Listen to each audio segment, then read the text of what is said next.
My brother humiliated me in front of everyone, took Dad's fortune, and called me a worthless failure. He didn't know the company's profits were rerouted into my name until he lost everything and came begging for help. I didn't know the exact moment my brother decided I was disposable. Maybe it happened slowly, death by 1,000 cuts. Or maybe it happened all at once, the moment Dad took his last breath and the balance of power shifted with it. But I'll never forget the moment he made it public. It was at the company's annual executive brunch, just 2 weeks after the funeral. The mahogany boardroom was packed, shareholders, board members, family friends, and a few people I didn't recognize. Catering trays lined the side table untouched. Everyone was sipping mimosas, murmuring about legacy and vision. No one was talking about Dad. The speech was supposed to be mine. Not because I wanted it, God knows I never liked the spotlight. But because it was tradition. Dad passed the mic to me every year. Called me his eyes and ears in the company. Said I saw things no one else did. But that morning, Trevor stood at the front of the room with a glass of champagne and that smirk that always made my skin crawl. He didn't ask. He just started talking. I know many of you expected my brother to speak today, he said, flashing a crocodile smile. But I thought it was time to recalibrate. Laughter. Polite. Nervous. My heart sank. I looked over at Mom. She didn't meet my eyes. Trevor continued, pacing slowly. Our father built something incredible. But he also believed in evolution. In momentum. In not clinging to what was, but building what could be. Pause. And sometimes to move forward, we need to let go of what's been holding us back. That's when I felt every eye turn to me. Subtle. But sharp. Trevor raised his glass toward me. My brother is many things. Loyal. Quiet. Detail-oriented. But let's be honest, His tone shifted. Darker now? He's not a leader. He's not a visionary. And he certainly wasn't the one keeping this company alive. My throat tightened. I looked around. No one spoke.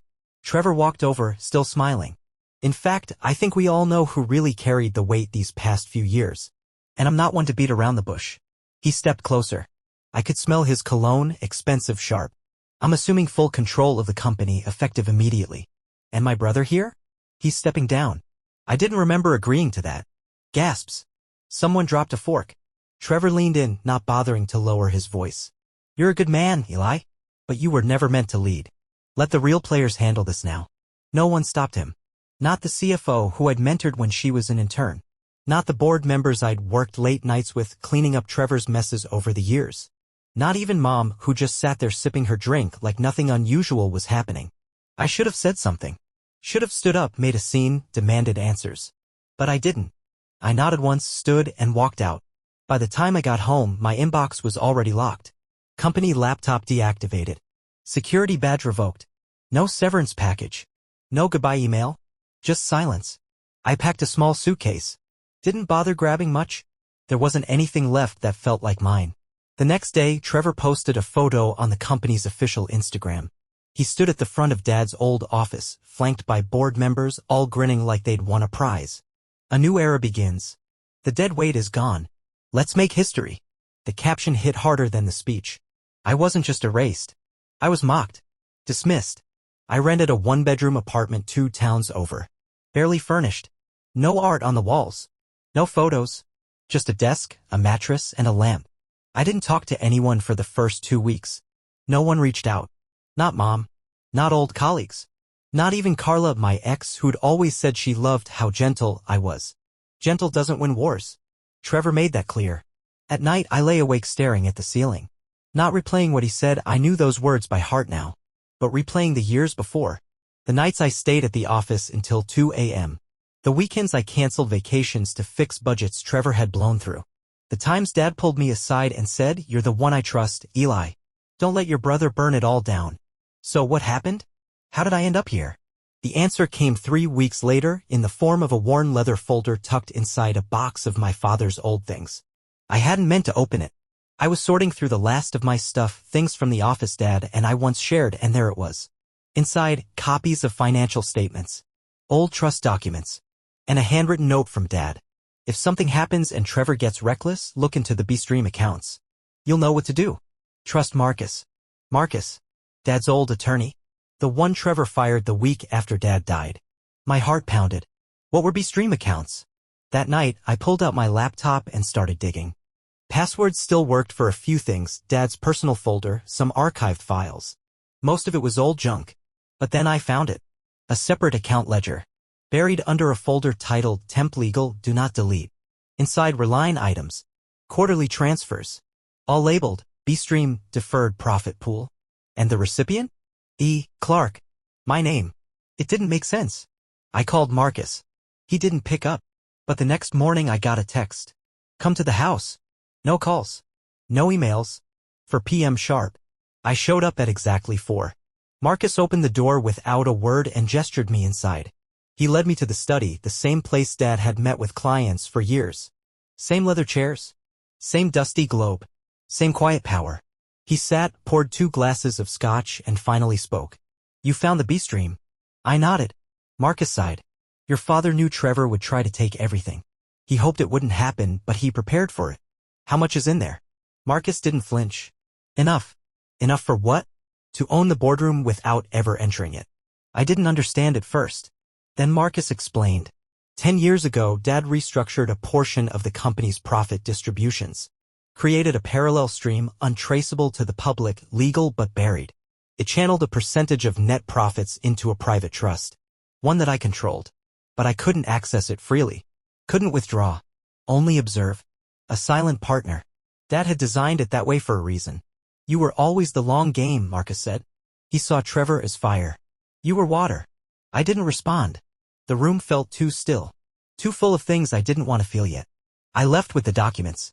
Sat in my car for nearly an hour, engine off. Trevor had thought he'd erased me.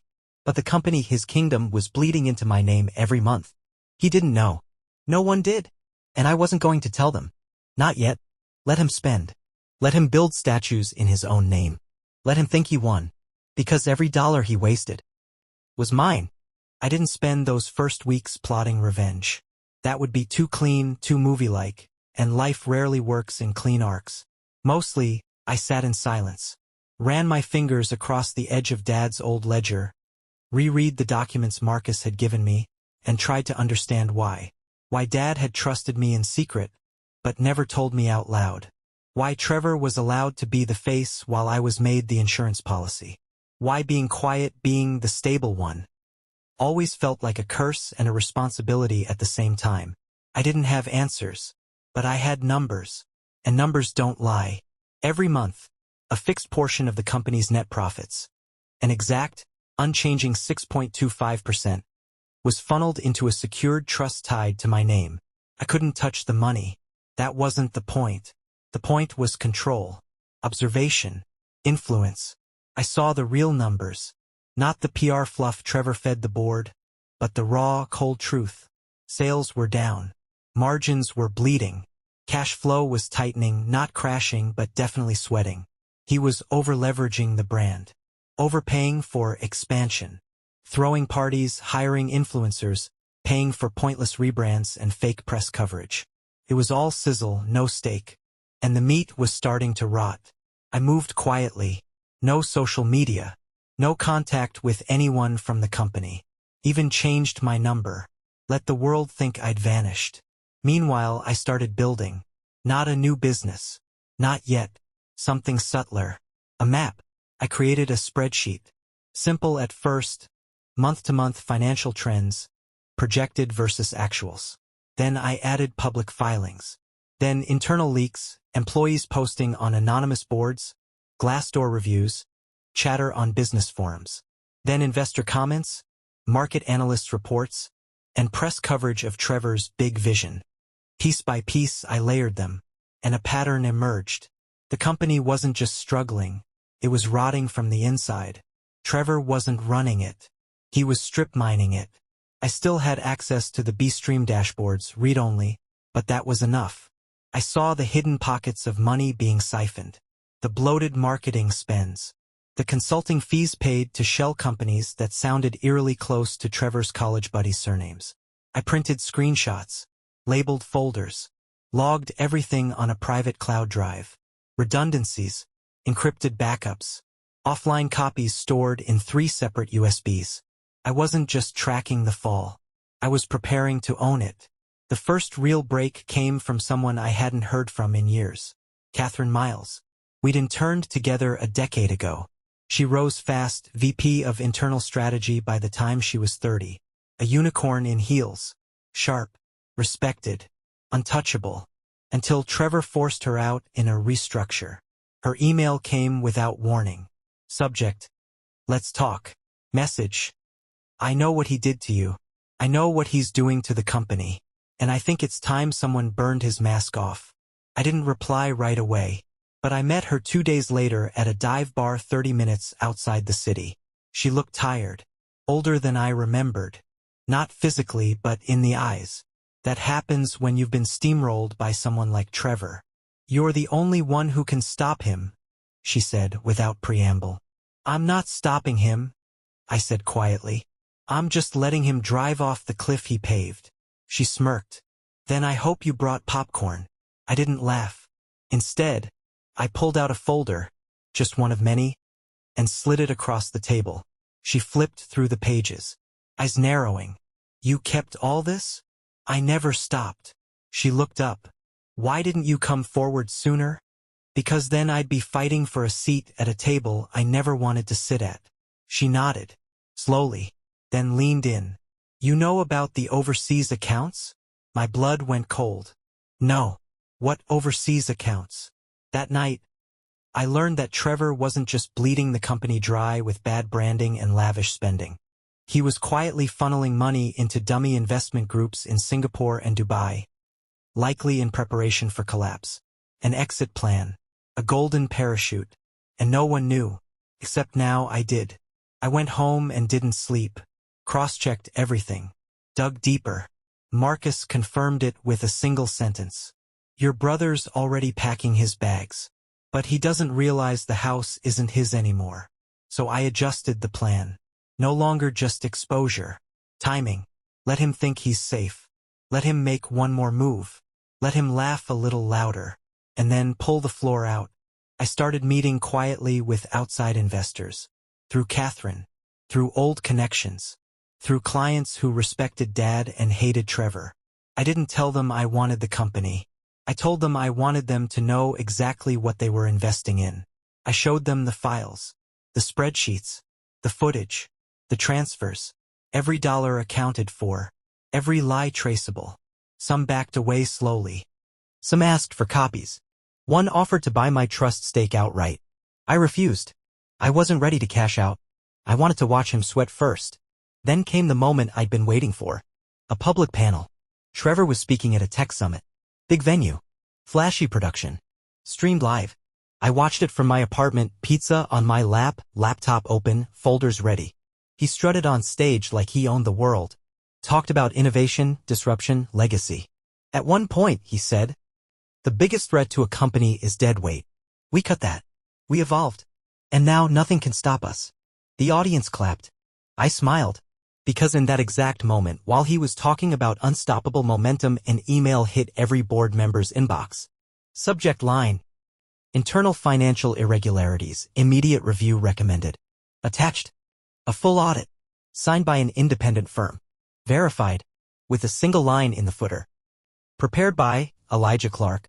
I didn't hear the fallout. Not yet. I didn't need to. The storm was only starting to form. Back in my apartment, I closed the laptop and walked to the window. Rain started tapping against the glass. Slow at first, then steady. I stood there in the dark for a long time. Trevor thought he'd erased me. Laughed at me. Spit on my name. Called me a ghost. But he forgot the thing about ghosts. We don't leave. We haunt. And now, I was just getting started. The cracks didn't show all at once. They crept in like mold under fresh paint, slow, silent, and deadly. At first it was small, a rumor here, a delayed vendor payment there. Then it spread. Client accounts closing quietly. Vendors demanding upfront deposits. A senior executive resigning without notice. From the outside, Trevor still looked polished. Confident. Loud. But behind the press-polished smile, he was panicking. And I watched it all happen from a distance. I wasn't the one who leaked the documents to the press.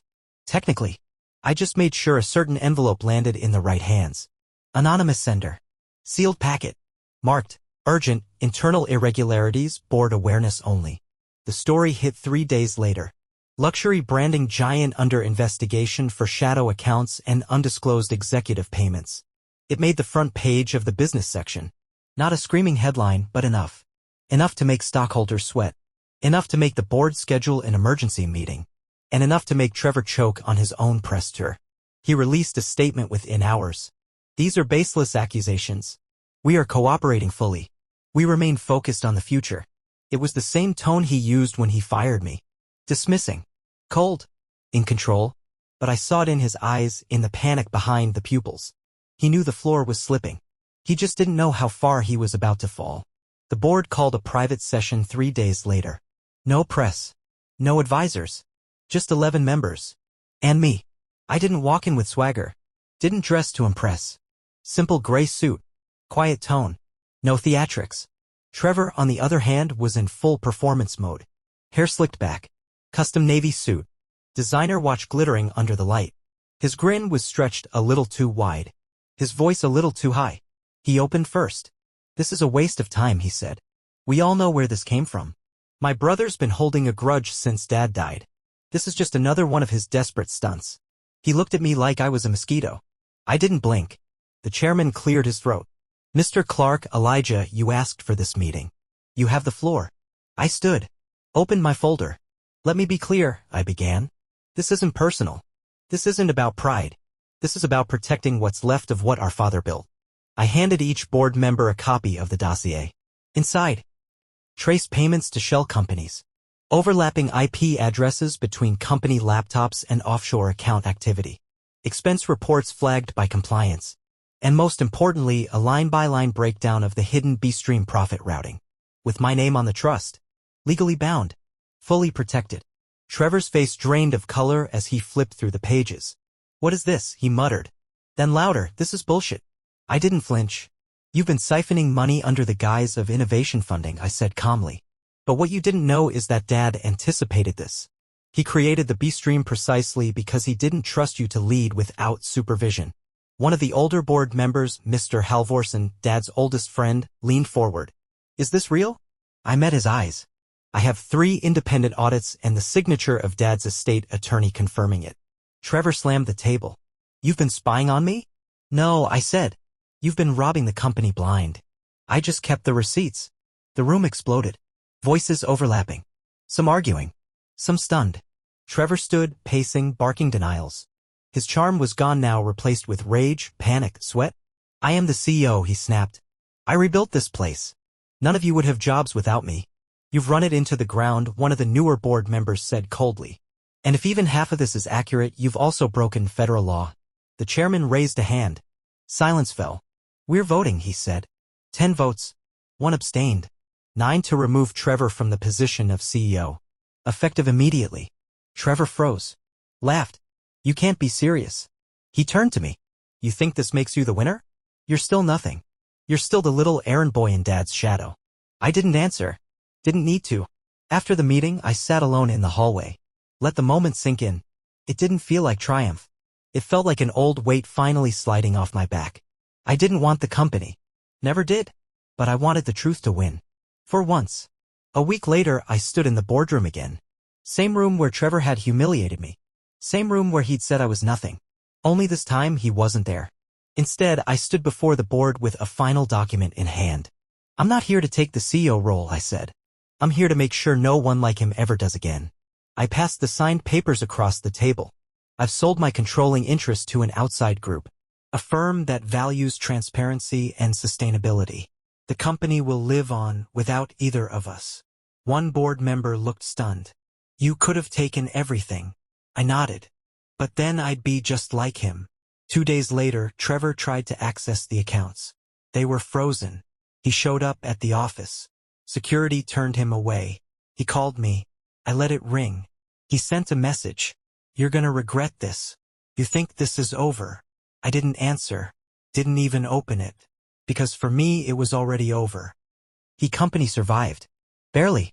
After the sale, the board tried to spin it: strategic transition, visionary restructuring, all the usual press release poetry. But people inside knew. They always know. Trevor disappeared from headlines within a week. No interviews. No statements. No farewell post from the company account. He went quiet. And for someone like Trevor, that silence was louder than any scandal. I didn't watch the fallout in real time. I didn't need to. I had already moved on. Instead of taking a high-profile job or writing the headlines, I did something quieter. I bought a small office space on the edge of the city. Nothing flashy, just 4 rooms, a coffee machine that barely worked, and a view of a parking lot. But it was mine. I turned it into a boutique analytics firm. Lean. Focused. Private clients. The kind of work that let me keep my head down and my integrity intact. There were no speeches. No champagne. No applause. Just peace. Sometimes I thought about Dad. How he never told me about the B-stream. How he left me that breadcrumb trail instead of just handing me the keys. I used to wonder if that was his way of saying he didn't fully trust me. But now I think maybe he did.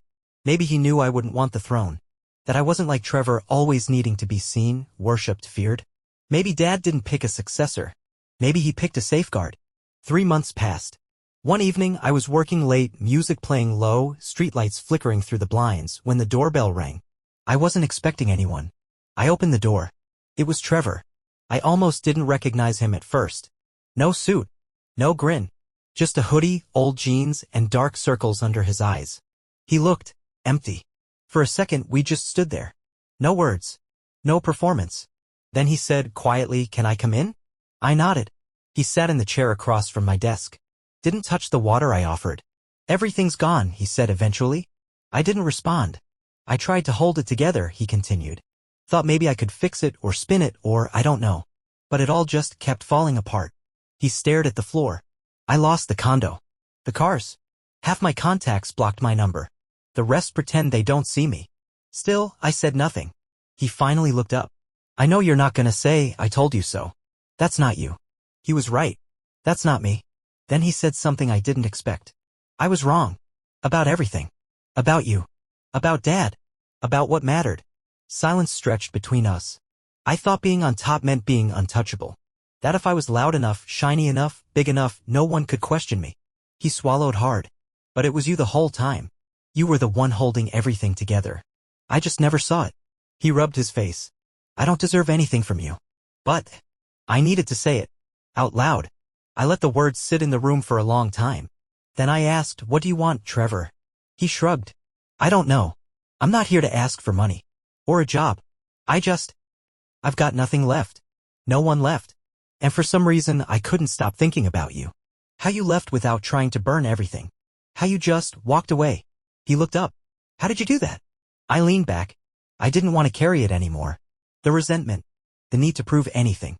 I let it go. He laughed bitterly. "I wish I knew how to do that." I studied him. This wasn't the Trevor I'd grown up with, the golden boy, the loudest voice in the room. This was someone cracked open. And for the first time, maybe, real. But I didn't feel joy. Didn't feel vindicated. Just tired. "I can't fix you," I said. "And I won't." He nodded. "I know." Before he left, he paused at the door. "Was there ever a moment," he asked, "where you wanted to destroy me?" I thought for a second. "No," I said. "I just wanted you to see me." He didn't say anything. Just nodded once and walked into the night. I never saw him again. Months later, I passed by a conference center downtown. A big finance expo. Crowds pouring in, banners everywhere. Outside, near the side entrance, I spotted someone handing out flyers. His hoodie was pulled low, face half hidden. It was Trevor. He was thinner. Paler. Still handsome in a faded, worn-down way. But something in his shoulders had changed. They sloped now, like someone carrying the weight of a life that finally caught up to him. He didn't see me. Or maybe he did and pretended not to. I stood for a moment, then kept walking. That night, I sat on my apartment balcony with a cup of tea, watching the lights of the city flicker like stars that forgot how to shine. And I thought, this is enough. Not the money. Not the I won. But the quiet. The dignity. The fact that I got to write my own ending. I didn't bury Trevor. He did that on his own. All I did was refuse to be what he said I was. And in the end, that was the loudest answer I could ever give.